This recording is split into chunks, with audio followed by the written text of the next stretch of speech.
every story appears ordinary till you see the core side of it. And what you're looking for is a story behind the news. We bring it to you from Lagos, the commercial capital of Nigeria. Giving you all sides and political stories round the clock. Every detail from the start line to the final whistle.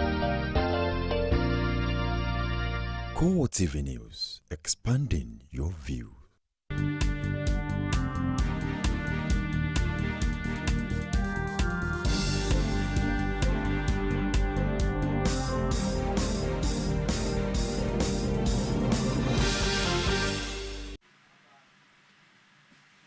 Hello and welcome to CoreTV News at 7. I am Frank Omalape. The Kano State government has announced the appointment of Sanusi Lamido Sanusi as the new Emir of Kano.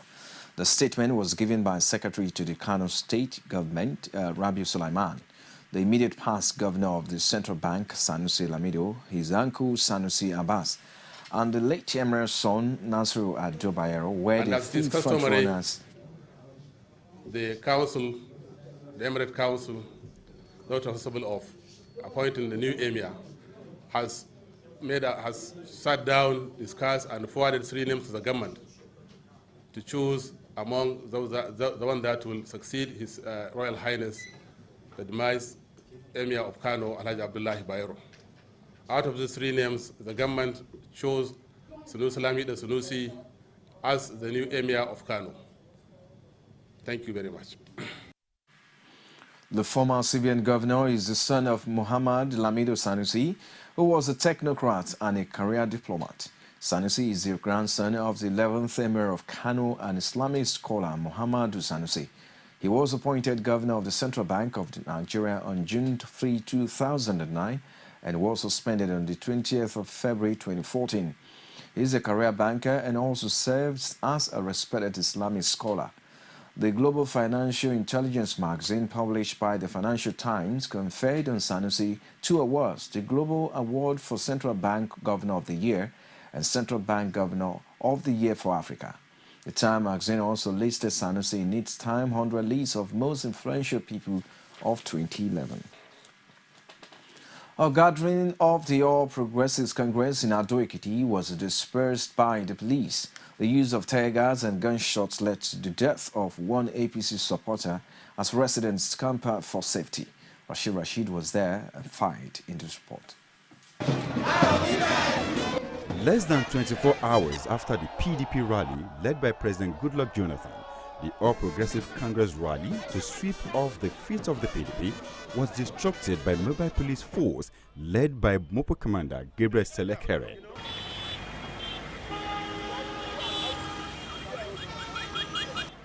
The melee witnessed by CoreTV crew started when the procession of the APC got to Ijigbo roundabout, where they were accosted by the mobile police unit with tear gassed everyone, including journalists. A following altercation ensued between the governor and the Ekiti State Commissioner of Police, Felix Nyana. And you are attacking citizens, you have killed somebody.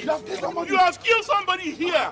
Who are you defending? Whose interest are you protecting? You are going to cause trouble in this country. The All Progressive Congress chairman, Gideawe, expressed sadness. See what has happened today. We are not going to take this. The president visited yesterday and the police are doing this to us today. And I even heard the vice president is still around. In the violence, an APC supporter was killed with shots allegedly fired by the Mopo commander, Gabriel Selekere. The whole of Ado-Ekiti is now in restive camp as all churches were hurriedly closed and people rushed back home for safety. Meanwhile, Vice President Namadu Sambo has appealed to supporters of the People's Democratic Party in Ekiti State to work toward ensuring victory for the party in the June 21 gubernatorial election. Sambo made the appeal at a closed-door meeting with the party leaders in Ado-Ekiti. The state PDP chairman, Mark Onjola Ogundipe, briefed journalists at the end of the 3-hour meeting. Ogundipe says Sambo also appealed to aggrieved members of the party to sheath their sword and rally support for the party to ensure victory. Vice President Sambo, who heads the national campaign team for the polls, advised party supporters against being provoked by supporters of other political parties into creating chaos in the state.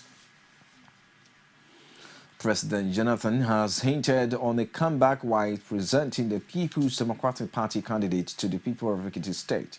Jonathan says he wants to come back and commission state and federal projects under the government of the party's flag bearer, Ayodele Farashi, in the next 2 years.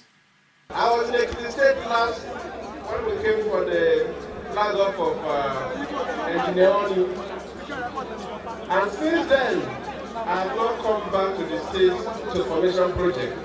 I want to come back, the Vice President want to come back, Senate President want to come back, and most especially our party chairman want to come back to commission projects that are meaningful. We want to come back in 2 years' time to commission both state and federal government projects in the state. We want to work with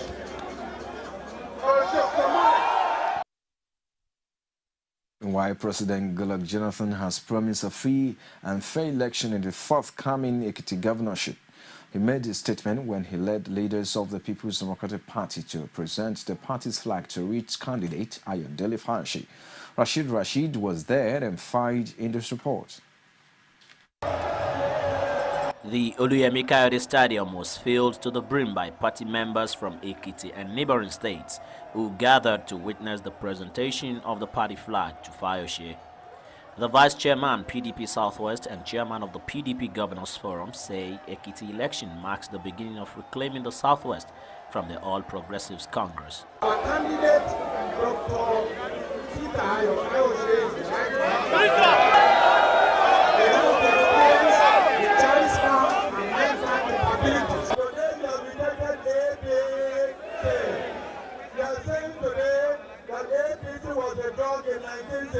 The national chairman of the PDP, Adamu Muazu, and the Senate President, David Mark, while presenting the flag to Ayodele, promised to put smile on the faces of Ekiti people, a statement which the party's governorship candidate reiterated. I assure you that by the grace of the Almighty God, this is the beginning of the great beginning. And we are presenting to you a new, improved Ayodele Fayose as their governor. The Son and the Holy Spirit, and then the Son of God, that I will look after you. In the name of this party, the PDP, I am in the name of the party. President Goodluck Jonathan, in his goodwill message, promised a free, fair, and credible election devoid of thuggery, rigging, and violence. That will provide security. Don't be afraid that there will be no thuggery. We'll make sure that everybody casts his vote. One man, one vote. One woman, one vote. One youth, one vote. Anybody who brings stocks to Ekiti State is bringing that to a young gentleman. With the mammoth crowd recorded here today and the endorsement of Governor Ayodele by President Goodluck Jonathan, it can be said like Ayodele and every other candidate jostling for Okebareke office of the governor are fully ready to jostle for the seat, but the outright result of this mammoth crowd will be who will be announced as the governor-elect of Ekiti State. Rashid, CoreTV News, Ado-Ekiti. Senate President David Mark says Nigerians would not forget the good works of Professor Dora Akunyili in a hurry. He recalled how she chased the illicit drug peddlers out of the market during her years as Director General of NAFDAC. The Senate President noted that as the nation's chief image maker, Akunyili brought Nigeria to global reckoning with her campaign of Good People, Great Nation. In spite of assurances from the military authorities, soldiers have continued to seal off the major newspaper distribution depots in Abuja. The operatives were said to have stormed the popular Area 1, where newspapers are distributed to agents and vendors across the Nigerian capital as early as 7 a.m. Witnesses who spoke off camera said soldiers came in trucks and prevented the agents from distributing newspapers for circulation. The situation has reduced the number of papers on the streets of Abuja, but many of the outlets devise other means of getting their publications out. The federal government has continued its clampdown on the media by stopping circulation of newspapers in some parts of the country. Osun State correspondent Video Koro takes a look at the development in the state. Following the reported seizure of some newspapers by the military, newspaper sales and distribution has been affected in Osogbo. Only a few vendor stands are open for business. There seems to be a growing fear of possible harassment by military personnel. Media affairs analysts Jamiu Olawumi and Adelani Badirinwa both criticized the clampdown, saying it is undemocratic. It's a total negation of what democracy is all about. Because first and foremost, I think if there is an erring situation on the part of a newspaper, there are procedures, processes, the courts are there, and so many other things that could have been done, not outright seizure of newspapers right on the streets. Take it beyond deprivation. Take it to the level of the expectation of modern army or military in a country that faces these security challenges. That you could not scan to look for arms, but send soldiers on the street to look for it in the newspapers. And you still call yourself giant of Africa. You still claim to fund the military. Then what pattern of funding? What are the priorities when we fund? What is competition, peer review between Nigerian military and other military organizations across the globe? The publisher of Osun Defender, Kola Olabisi, condemned the act, saying it is a hindrance of the rights of Nigerians to have information. The precipice. Uncalled for. It's uncalled for when we are in a democracy. Even during the period that the late General Sani Abacha was calling that shot, we experienced this, the same thing when Ibrahim Babangida, President Babangida, the military president Ibrahim Babangida, when he was calling that shot, the same thing was experienced. But now that we say there is a democracy, I see no reason why some people who cannot have their way, cannot be allowed to have their say. Olabisi advised the federal government to take a more cautious approach. On visiting some newspaper stands in Osogbo, the newspaper vendors seem to be uneasy. Beat Okoro, CoreTV News, Osogbo. The recent seizure of major newspapers by the military in Nigeria has come under heavy fire as public analysts and civil liberty organizations continue to condemn the action. Speaking during his visit to our station in Lagos, Tuji Abayomi says confiscation of newspapers in any country will constitute a threat to security. Well, it poses a great threat to national security. And that's the concern of a lot of people. Because if you see how Boko Haram is operating, it renders the military powerless and ineffective. And people keep asking the question, how is it possible? I mean, Boko Haram will be on a location for 4 hours, and they appear to be more effective in terms of information gathering, intelligence, than our military. So if the military is reacting to legitimate and reasonable criticism through the media, then it's an unserious military, in my view. Joe Oke-Udomaki, a delegate at the ongoing national conference, also condemns it's a sad the reminder seizure of military dictatorship. Our heart grieves. But the reason the security operatives is given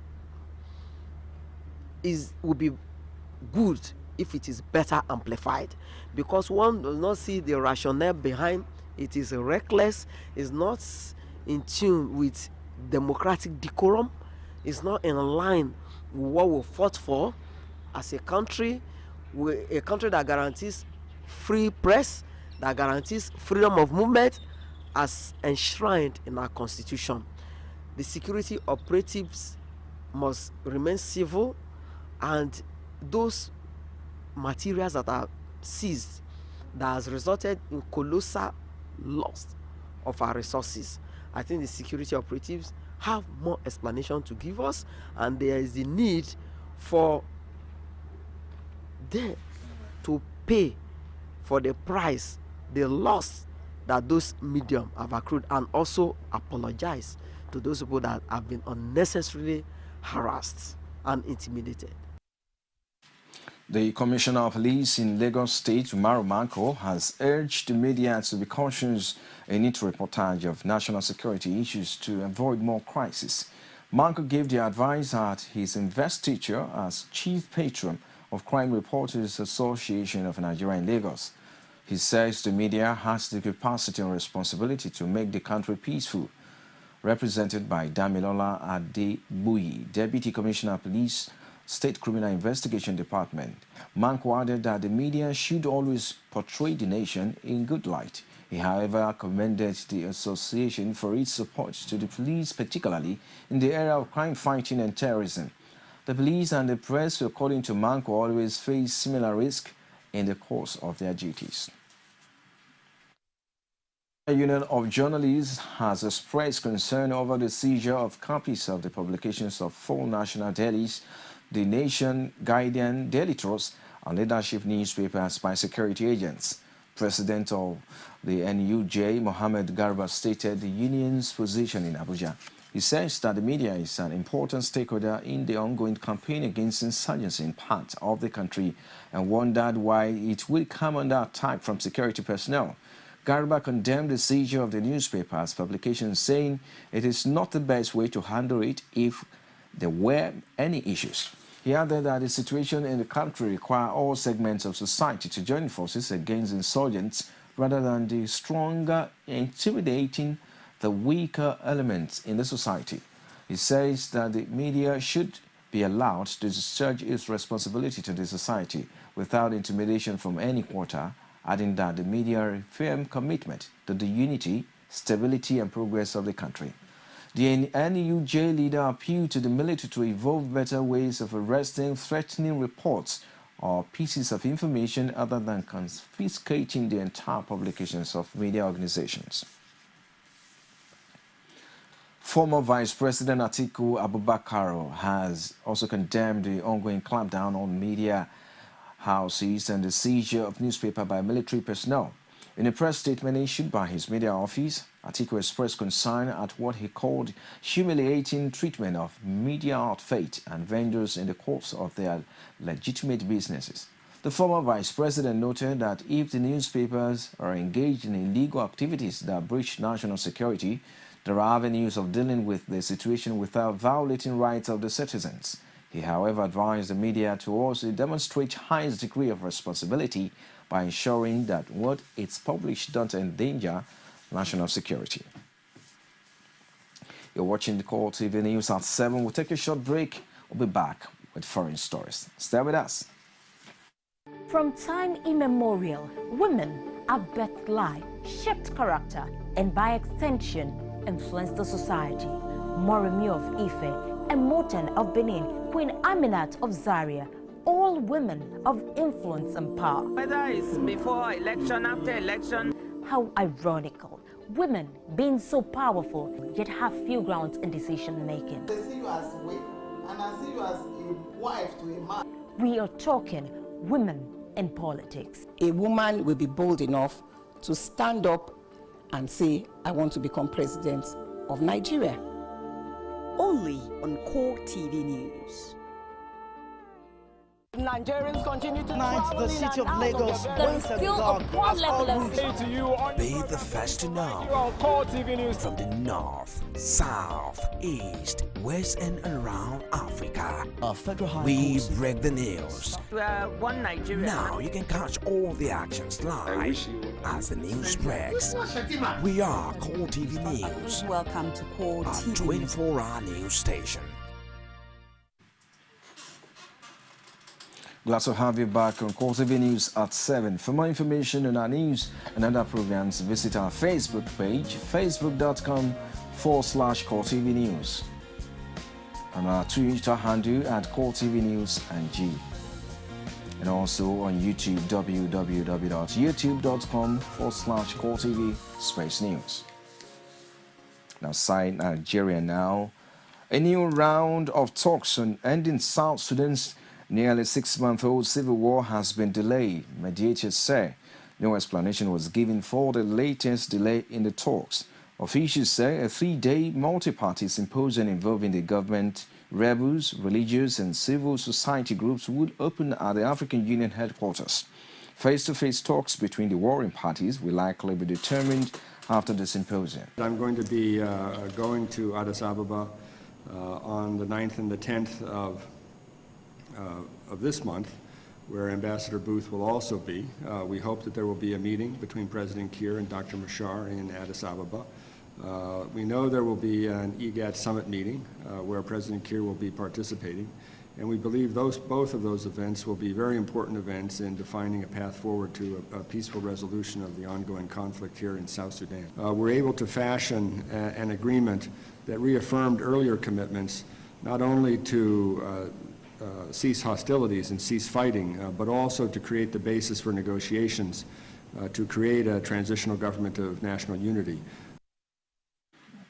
Petro Poroshenko has been sworn in as Ukrainian president. He vowed to avert civil war and mend ties with Russia. He is the 5th Ukrainian post-Soviet president, with the nation facing disintegration and economic collapse. Poroshenko took the oath of office and one day after the holding his first meeting with Russian President Vladimir Putin. The self-made billionaire vowed to give an amnesty to any insurgent who had no blood on their hands as the first step in a peace initiative designed to save the nation of 46 billion people, which saw its Crimea Peninsula annexed by Russia in March from splitting further along ethnic lines. Poroshenko also added that he will never accept Russia's seizure of Crimea or attempts to divert his pro-European cause. The ceremony was attended by United States Vice President Joe Biden and European Council President Herman Van, along with more than 20 other dignitaries from countries that back Kiev's new westward.